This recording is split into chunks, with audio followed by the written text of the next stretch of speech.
I am here again today. So excited to be here doing LinkedIn Live with everyone. I have an incredibly special guest right now for this evening or wherever you're reaching us. I am here with Dr. Lucy Hone, who is regarded as a leading international authority on resilience. Her TED Talk, 3 Secrets of Resilient People, was rated one of the top 20 TED Talks of 2020 with over 9 million views. And Dr. Lucy, you'll tell me if that's even grown more. She is the director of the New Zealand Institute of Wellbeing and Resilience, a best-selling author, an internationally published academic researcher, and an award-winning academic. And today she is here because she's going to be offering us some one-of-a-kind perspective on how she and her organization is helping people create practical resilience strategies for themselves within their organizations. And Dr. Lucy, as you like to say, and this is something I've always loved about this quote, if your mindfulness apps, yoga retreats, or gratitude journals aren't working, you need a better understanding of what resilience actually requires. And with that, I'm so excited to learn more from you today, Dr. Lucy. Hi, Mirjana, and hi to everybody who is live with us today. I love being live on a call, so thanks for asking me. Absolutely. Well, my goodness, I couldn't think of anyone who is doing more work around, I mean, look, it's Mental Health Awareness Month. And as you know, in the work you do, it isn't just about a month. It isn't about it's every day. It's an everyday experience. And just to, set sort of the tone here, one of the reasons we're doing these conversations this month as well is because we really want to highlight that mental health and well-being, we believe, is the new superpower for business professionals. Yeah. And you're going to tell us why. Clearly, in other places around the world, more so than America, as you shared with me a little bit earlier, you are seeing more growth in the area of mental health and well-being, more strategies, more people taking good care to create opportunities around it than we might even be seeing here in the States. And maybe we should open with that, because that's a pretty sobering piece of the conversation we should be having. Yeah, that's really fascinating, isn't it? And I work globally, and I've been doing so since 2009, when, ironically, I did study resilience psychology at the University of Pennsylvania. So I've spent lots of time in the States, love you all, but I am noticing that there is more of a genuine whole system approach to promoting and protecting mental health across the entire organization, less kind of just box ticking, really taking this stuff seriously, going on in, dare I say that, I think other parts of the world. So certainly the Great Resignation has woken leaders up to the importance of nurturing your staff, giving them purpose. They don't just want a job any longer. They want purpose. They don't want just a paycheck. They want to know they're making a difference. They don't want an annual review. They want a coach instead of a boss. They want someone who is walking alongside them, supporting them, understanding that there is actually something outside beyond work that we care about. And so I think this trend is being driven by millennials and Gen Zs, as I say. I'm a Londoner born and bred. I can't quite bring myself to say Gen Z. And surely we are seeing it. I'm flying all over the world, talking to business leaders, helping them be future focused and really take strengths-based approach across the entire organization. It's exciting times for a pracademic like me, Mirjana, who's been in this space for 14 years now. Really, it does feel like our time has come. Oh, absolutely. And I mean, just to unpack that even further, why do you think that is? Is it, listen, I've always, my roots are Eastern European, and I feel like emotional intelligence and the way we handle life in Eastern Europe has always been different from the fast-paced grind of the US. Do you think that's what it's about? We're just so trained to sort of be stuck in the muck. We don't. I don't know. And in many ways, it's kind of pointless looking and digging into the why, but let's get absolutely moving forward. And And it is entrenched across American society, because I have been working in education sector for a long time now. In fact, we won a global award, was that in 2021, I think, for our work in education. And that's Dr. Denise Quinlan, who's my long-term collaborator, and I. And so schools in the UK, schools in Europe, schools in Australia and New Zealand are very much taking a whole system approach to well-being, putting well-being at the heart of their school. And one of the reasons they can do that beyond what you're able to do in America is that social emotional learning is part of the curriculum in America, but only social emotional learning, and it's really kind of siloed. So we had pushback from schools over in your neck of the woods saying, actually, we really don't have a mandate to put well-being across the entire lens of our education system in the same way. So really from grassroots up, that is a challenge. But honestly, let's move on from that and say that the exciting thing is that leaders are really starting to understand the importance of promoting mental health and protecting mental health. And that's what I did my PhD in back in 2014, whenever that was.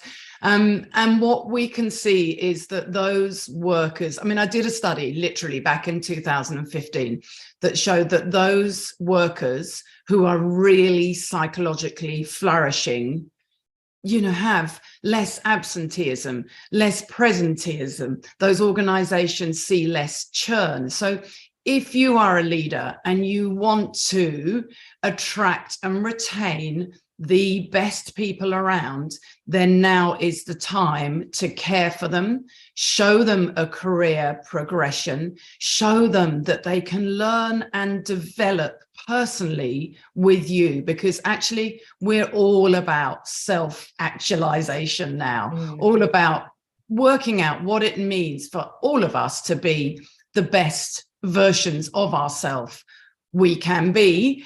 And I'm going to put in brackets, come what may, because this is where the resilience comes in, that, we're not talking toxic positivity, pretending everything's like, woohoo, fantastic, because frankly, it's not right now. But what we are talking about is, how do you keep the show on the road? How do you maintain your performance when you are navigating ongoing disruption, challenge, uncertainty, stress, losses for lots of people? So, it's a pretty trying time, but I'm delighted to say that from our field, we can unreservedly say that if you put the right environment and culture in place, then it is possible to thrive whatever you're going through. Absolutely. Well, first, I want to say, I do love that you said, let's not even bother worrying so much about why we're not better at it. Let's just look at it from where we are. And that's such a great perspective, because it's part of our nature to be like, oh my God, why am I doing this wrong? Why? But what are the actions forward? Exactly. I love that. So just take that piece out. What I'm wondering is, and I don't know if so I've heard leaders over this, listen, during the pandemic, obviously everybody was about, empathy and really, thinking about how everybody's going through things and all of that. And then there came a time, maybe last year, I started hearing lots of leaders just saying, to your point, they're like, just come on, get back to work. I'm tired of having to, and I don't know if that was something that you've heard globally as well, but I wonder if the switch in the conversation, to your point, is saying, this isn't about employees and people whining. This is about people wanting, as I'm saying more now, they want to curate a life, a better life, a sustainable life, sustainable path forward. So do you think if we just really leaders start reframing it, and it's not about whining people, it's this other move forward, like you said, people want to feel valued, feel like they're doing valuable work, know what their purpose is, at a whole different level than what the purpose conversation was even 10 years ago. Yeah, and I don't think the purpose conversation 10 years ago was real. I don't think it was authentic. I don't think people really cared. But I think people start caring when it hits their bottom line. And now that's happening.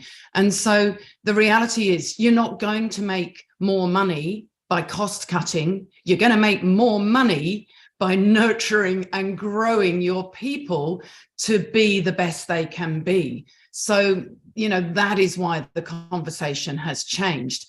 And I've seen this in my own work. I did a study, can't think when it was, but I think it was about 2016, where we looked at those workers who were psychologically flourishing.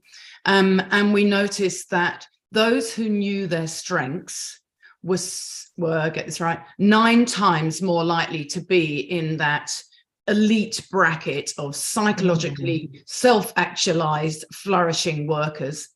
But those who used their strengths, who reported in our study that they used their strengths frequently, were 19 times as likely to be self-actualized, to really be at their operating best. So we know that all of these things, that knowing your strengths, using your strengths, knowing what helps you, what harms you, as I talk about in my TED talk, it all comes from, Mijana, we've had this conversation before, you and I, it all comes from self-awareness, self-control, and a bit of self-compassion, please, because frankly, we live in an era, no, I can't even speak. Yeah. Era. Repeat after me. Of toxic perfectionism. And perfectionism, we see this from the science, is strongly associated with anxiety, depression, shame, procrastination, and mistakes. So when you can dial back that inner critic and learn how to learn from your setbacks and your mistakes and use a slightly more encouraging voice, as you would to a friend, then you're much more likely to perform better over the long haul. The science is absolutely conclusive here. How much then a lot of this about past programming, past wiring, the way we think, in your work, is that a big piece of it, talking about that part? Sure, it sure is, because as humans, we're pretty fallible, aren't we? Let's just acknowledge that. And we all have our own thinking traps. So psychology has identified, I think it's about 8 common thinking traps that we humans just love to fall into. And so the more you do that pattern of thinking, the more it becomes entrenched. And we also know from the research that when you are stressed, when you are tired, then you are more likely to fall into one of these thinking traps. So let me just give you an example of what I mean by thinking traps. That kind of black or white thinking, it's either absolutely this or absolutely that. So all or nothing kind of thinking. Catastrophizing. We all know this moment where you wake up at 2:14 a.m. and think, what's going to happen tomorrow, and that's going to happen, and this is going to happen, and I won't be able to pay the mortgage. And so you've got that kind of runaway train thinking. Now, we are much more likely to fall into that pessimistic, spiraled thinking down that vortex when we're stressed and when the stakes are high.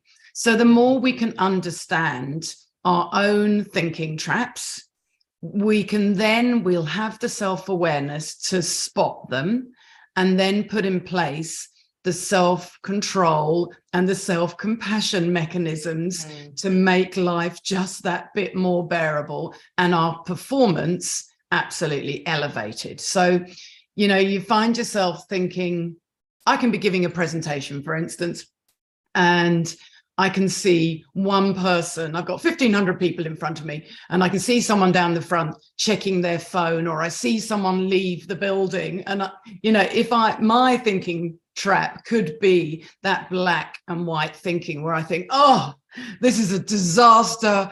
I shouldn't be up here. What do I think I'm doing? And then, of course, once you get into that thinking mode, then you do make more mistakes. So it's actually self-perpetuating.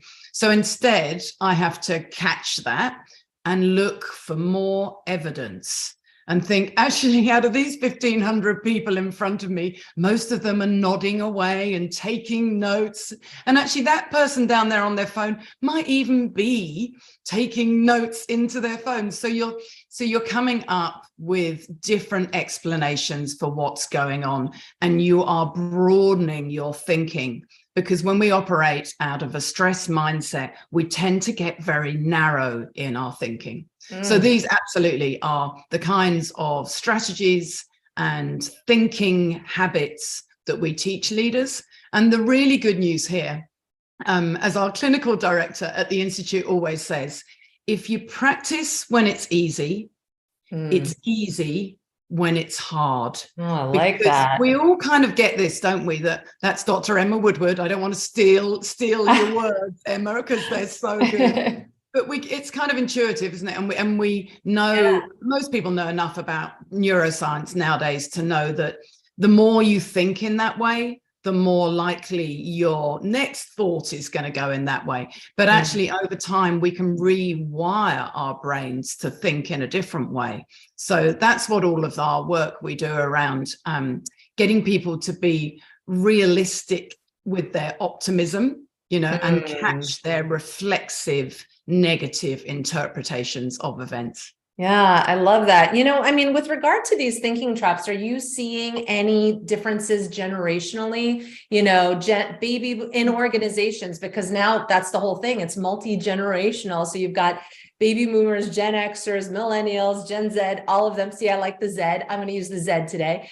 Are you seeing who has more thinking traps? Is it the older generation or is it the youth? Like how, So it's such a great question. Not one that anyone has ever asked me before, and not something I'm really familiar with the research on. So that's going to be my homework from today is I'm going to go and have a look at that and then come back and post on LinkedIn about thinking traps and the generational differences. My gut says we're human. We are hardwired for the negative because that negativity bias keeps us safe and has increased our chances of survival over the whole of history of evolution. So, if I'm a cave woman back many eons ago, and I'm coming out of my cave in the morning and I'm stretching and yawning and I can see a saber-toothed tiger over there and a rainbow over there, it kind of pays in an evolutionary sense for me to notice this sucker and run and hide. So but that's why we have that negativity bias. We are hardwired to notice the threat, the weakness, what we can't do. We love a bit of FOMO, don't we? So that has served us really well over the history of time for thousands of years and hundreds of generations, because back then that really extreme threat was actually pretty infrequent and occasional. Where our negativity bias isn't serving us so well is in 2023 and 2022 and 2021, when we are just surrounded by threats and noticing what we can't do and that whole sort of FOMO sense. So when we're operating in environments where our stress response is perpetually turned up, really dialed up, that is exhausting for us psychologically. And you can never operate at your best when you are in that stress mindset 24/7, because you've got to let all of those chemicals, actually flood away. They come for a reason, but they need to go too.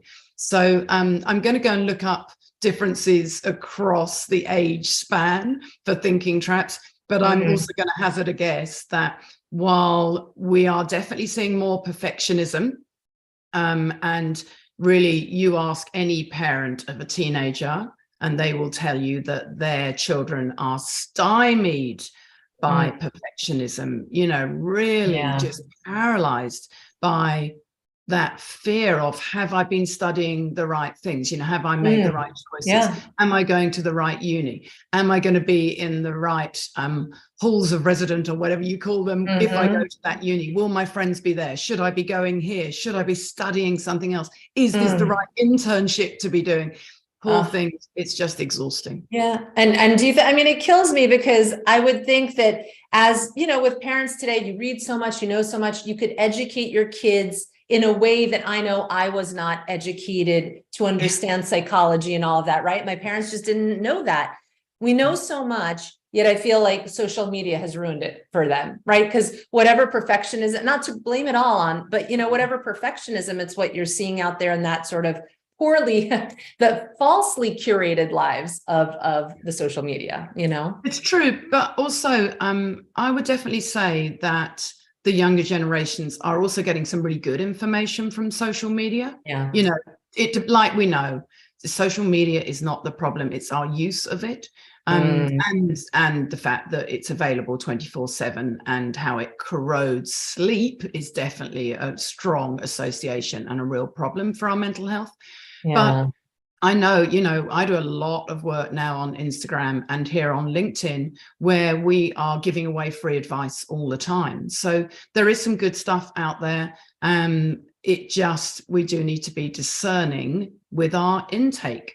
Comes back to self-awareness again. And my number one tip that you know so well, and that I honestly get correspondence about weekly all over the world, is just to ask yourself, is what I'm doing, the way I'm thinking, or the way I'm acting, helping or harming me in my quest to get through this?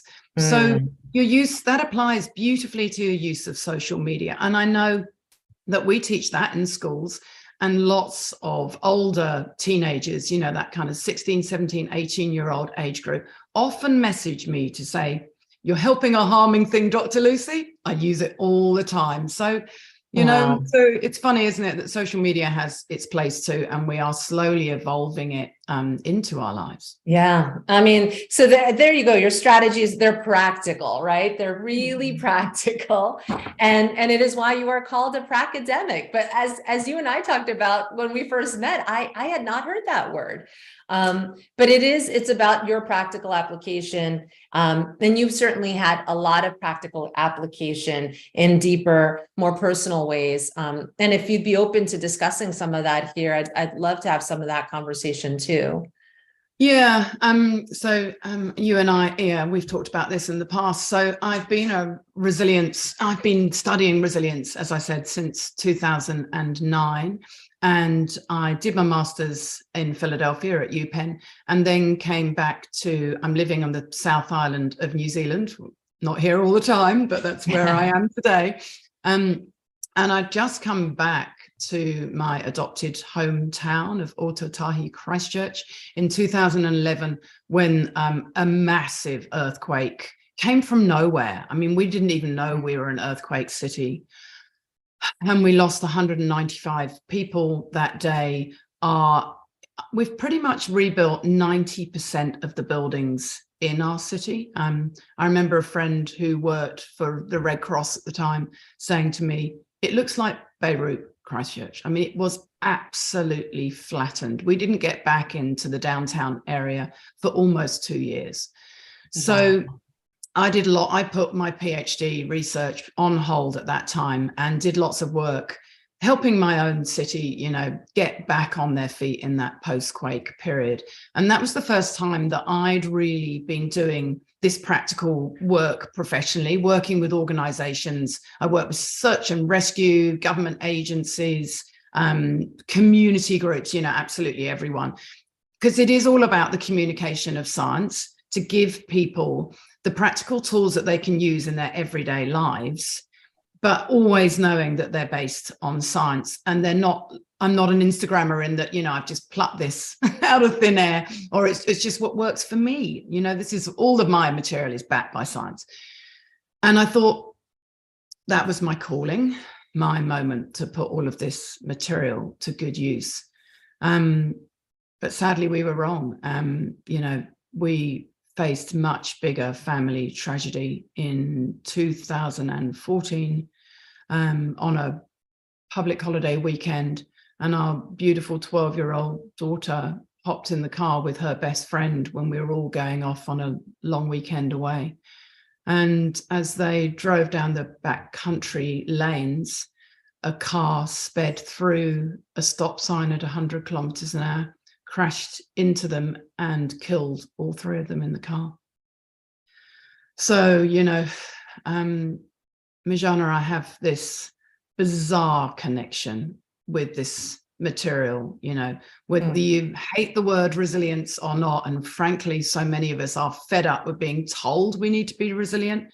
But bottom line is, we all need to know what are the ways of thinking and acting that will help us get through life's darkest days. And, you know, while most people are not going to experience that awful parental bereavement that we did, if I hadn't had this stuff, I don't know how I would have got through. It made so much difference to me and us as a family. And you know, the same is true when the world went into lockdown with COVID. The same is true. We had a horrible mass shooting here in 2019. And these strategies I come back to time and again because they really work. So, you know, when Abby died, I honestly would say I was less confident that all of the research that I'd looked at and done was going to help me. But boy, in the years since have I realized that, yeah, these mental skills are truly powerful. And what I love about our work now is that we don't just look at resilience as an inner capacity, you know, ways of thinking and acting that you can help yourself get back on your feet. But resilience also it's built between us. You know, we can all help each other by creating these workplaces and communities and families where we feel psychologically safe and we're interested in each other. We really embrace diversity, equity, and inclusion, where it's a safe place to belong. And, you know, I'm really excited because I feel like the time for this material is now, and at long last, it's not just a few pracademics like Denise and I who can really sense the benefits, but all over the world. I mean, we trained 30,000 people alone last year. All over the world, people are really waking up to the fact that you've got to know this stuff and you have to personalize it. That's why you know, I always laugh. What was your quote at the beginning that I once said? That if your mindfulness apps and your yoga retreats aren't working, well, that's because, you know, I have mindfulness apps. I've just got rid of Headspace. No offense, Headspace. It's an amazing app, but not so good for me, Mirjana, because I never opened it. All I ever did was pay the bill. That draining your bank account, right? But yes, and just to honor that it does work. There's a different opportunity for everybody. You know, I really want to underscore something, you know, with that experience for you. I remember you sharing with me that when you were, as a family, even seeing, I don't know if it was a psychologist, therapist, coaches around bereavement and all of that, you were told at one point, be prepared to go through divorce, be prepared for nothing to sustain through this. And so, you know, it is amazing to know that it really was this work that was so grounded in you that somehow helped you really pull through that. Even, you know, when you think that there are people that are supposed to be guiding you and they didn't even know what to do with it. Oh, honestly, the information we got from the sort of standard grief literature and public health was pitiful. And we see this still all the time, that people don't seem to understand. You know, they jump to the PTSD, they jump to there's a whole big thing going on now about prolonged grief disorder. And I think too many people over medicalize and they jump to do that. So yeah, you're completely right. We were told that we were now prime candidates for divorce, mental illness, and family estrangement. And you know, I mean, what kind of a prescription is that? And so it's my job to get people to understand that actually resilience is really common. It's not fun. It's not pretty. I hate that bouncing back definition. I did a post on LinkedIn recently that went viral about that. Resilience is more about, your capacity to withstand, to clamber through the sand, to come back from exhaustion, to somehow steer through whatever is facing you. It's not what you choose to do very often. It's not fun. It's not pretty, but it is our birthright.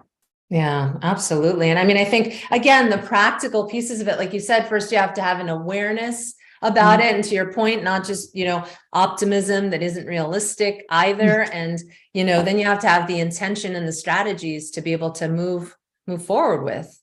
Yeah. I want to make sure, and I want to be mindful of our time, but I want to talk about your TED Talk. Is it beyond the 9 million, or we're like, right, are you going to stop yet? It's just going to keep going. No, I'm kidding. It's very popular. I haven't looked.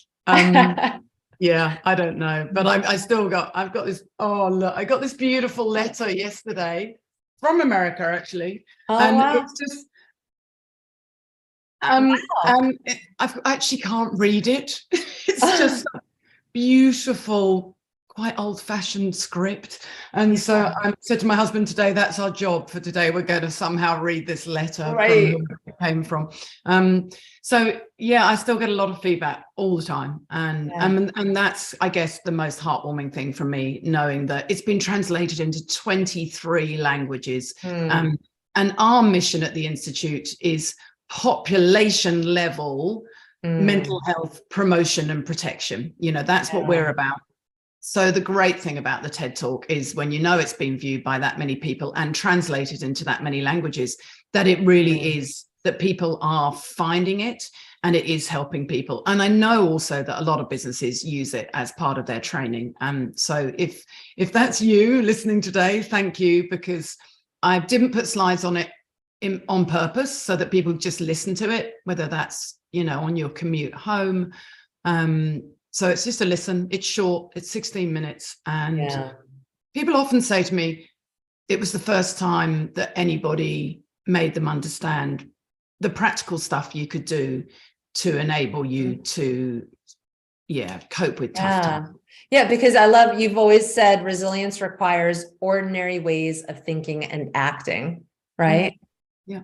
Pretty ordinary processes, leaning on your friends, being brave enough to ask them to help you, knowing what kind of help you actually need. Is it practical help? Is it emotional help? Is it intellectual help? Do you need someone to go to a lawyer with you, for instance? Humor, realistic optimism, having a mission, sticking to your values. All of these things, they're pretty ordinary processes that are freely available to us all. Yeah. For anyone that's thinking, oh my goodness, if I want to bring you in, bring your team in, bring you in for a keynote, do a longer thing. And they're like, oh, working on this is going to be so long and drawn out. What do you say to people about how, if they're afraid it's going to, I don't know, stir up more emotion in people and hold people back? There are people that think there's deep psychological experiences that might be brought up, and this could go on and on. Yeah. How do you explain this to others? Wow. That's, that is, that's kind of anathema to me in my world. The organizations that we work with are really working hard to create a climate of psychological safety where it's okay to feel the whole range of emotions, to be human. As humans, we experience all emotions. A resilient person also will feel anxious, fearful, jealous, cross, all of these things, but they don't get stuck in one emotion. So, for any leader nowadays, you have to be able to lead with the head, the heart, and the hand. People expect you to be real and vulnerable. Gone are the days of the heroic stoic. So I guess there's a bit of self-selection goes on here, Mirjana, that I really get to work with the companies and the leaders who are ready to bring humanity into the workplace. and aren't afraid of having tough conversations, have probably got mental health first aiders amongst their team so that they have that scaffolding support in place for people to have meaningful conversations at work. I read a PwC report, one of their workplace studies just earlier on this week, and they had surveyed 50,000 people globally. And one of the key findings in that is that particularly amongst Generation Zs and millennials, they're having tough conversations at work. They're talking about politics. They're talking about war. They're talking about the environment. So actually, as a leader, if you are not equipped to have those conversations, then you better come and do some of our training, because it is really time to up your game.